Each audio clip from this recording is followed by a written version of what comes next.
తెలుగు విశ్వవిద్యాలయానికి పొట్టి శ్రీరాములు పేరును తొలగించకుండా అలానే కొనసాగించాలని మండల ఆర్యవేశ సంఘం అధ్యక్షుడు భూపతి రాజు అన్నారు.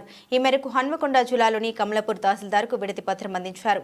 పట్టణ ఆర్యవేశ సంఘం అధ్యక్షుడు కొండశెట్టి మునిందర్ మాట్లాడుతూ, ఒకప్పుడు మద్రాసు రాష్ట్రంలో ఇబ్బందులు గురవుతూ నానా అగచాట్లు పడుతున్న తెలుగు ప్రజలందరినీ ఒక్కచోటికి చేర్చిన గొప్ప వ్యక్తి అని అన్నారు.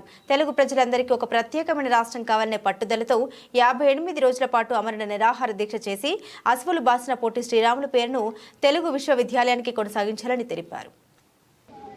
ఆంధ్రప్రదేశ్ కోసం 58 రోజుల పాటు ఆమరణ దీక్ష చేసి అసువులు బాసిన శ్రీ పొట్టి శ్రీరాములు గారు ఆ పేరు మీద మన తెలంగాణలో హైదరాబాద్లో అప్పుడు ఉమ్మడి ముఖ్యమంత్రి 1985లో ఏర్పాటు చేసిన తెలుగు విశ్వవిద్యాలయానికి పొట్టి శ్రీరాములు గారి పేరు నామకరణం చేయడం జరిగింది. కానీ ఇప్పుడు వచ్చిన ఈ కాంగ్రెస్ ప్రభుత్వం ఆ పొట్టి శ్రీరాములు గారి పేరును తీసివేసి ఆయన పేరులో సురవరం ప్రతాప్ రెడ్డి గారి పేరు పెడదని ఒక జీవోను తీసుకొని వచ్చి ఆ దిశగా ప్రభుత్వం అడుగులు వేస్తుంది. ఈ విషయాన్ని మేము తీవ్రంగా ఖండిస్తున్నాము.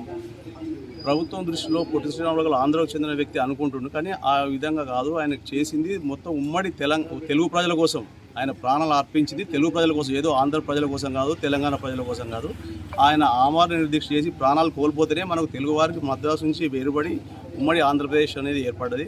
దానిలో దృష్టిలో పెట్టుకోవాలా. అంతేకాకుండా ఈ పొట్టి శ్రీరాములు అనే వ్యక్తి జాతీయ ఉద్యమంలో కూడా తీవ్రంగా కృషి చేసిండు.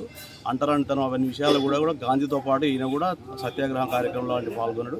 కాబట్టి ప్రభుత్వం ఇప్పటికైనా తమ అనుకుంటున్నట్టు ఆ సురవరం ప్రతాప్ రెడ్డి పేరు కాకుండా పొట్టి శ్రీరాముల పేరును కొనసాగించాలని, కాకపోతే సురవరం ప్రతాప్ రెడ్డి పేరు పెట్టదలుచుకుంటే ఇంకా దేనికైనా పెట్టుకోండి, మేము వద్దనే లేదు. ఆయన కూడా మేధావి కావాల్సిన వ్యక్తే. ఆ దిశగా మేము మాత్రం ఈ ప్రభుత్వం తమ నిర్ణయాన్ని మార్చుకోవడం మాత్రం రాష్ట్ర వ్యాప్తంగా ఉద్యమం తీవ్రంగా చేస్తామని రాష్ట్ర ప్రభుత్వాన్ని హెచ్చరిస్తున్నాం.